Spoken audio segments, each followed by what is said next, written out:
దక్షిణాది రాష్ట్రాలు దృష్టి సారించాల్సిన అంశం. ఎందుకంటే అద్భుతమైనటువంటి అవకాశాలు తన్నుకుపోయినాయి. అంటే తమిళనాడు సక్సెస్ అయింది, కానీ మన ఆంధ్ర తెలంగాణ తెలుగు రాష్ట్రాలు చూడాల్సి ఉంది. ప్రపంచంలో భారతదేశం నుండి ఎక్స్పోర్ట్ అవుతున్నటువంటి ఎలక్ట్రానిక్స్ ఏకంగా $2.62 బిలియన్ చేరింది ఒక్క డిసెంబర్లో, 14.4%.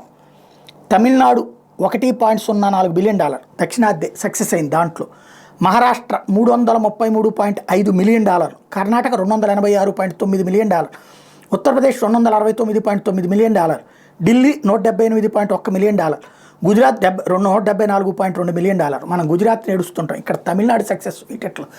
మనం తమిళనాడు దగ్గర నుంచి చూసుకున్నా, లేకపోతే కనుక కర్ణాటక, ఈ రెండు కూడా దక్షిణాది రాష్ట్రాలు సక్సెస్ఫుల్గా ఉన్నాయి. ఆంధ్ర తెలంగాణ కనుక అక్కడ ఉన్నటువంటి కంపెనీలతో మాట్లాడి ఇక్కడికి తేగలిగితే, బీటెక్లు పూర్తి చేస్తున్న వాళ్ళు బోలెడంతమంది ఉంటున్నారు. ఉద్యోగ అవకాశాలు లేక అక్కడికే పోయి చేస్తున్నారు మన వాళ్ళు, కర్ణాటకకి తమిళనాడుకి పోయి ఏదైతే ఎలక్ట్రానిక్స్ ఇంజనీరింగ్లు చేసినటువంటి వాళ్ళు. ఇక్కడికే కంపెనీలు వస్తే ఎంత బాగుంటుంది.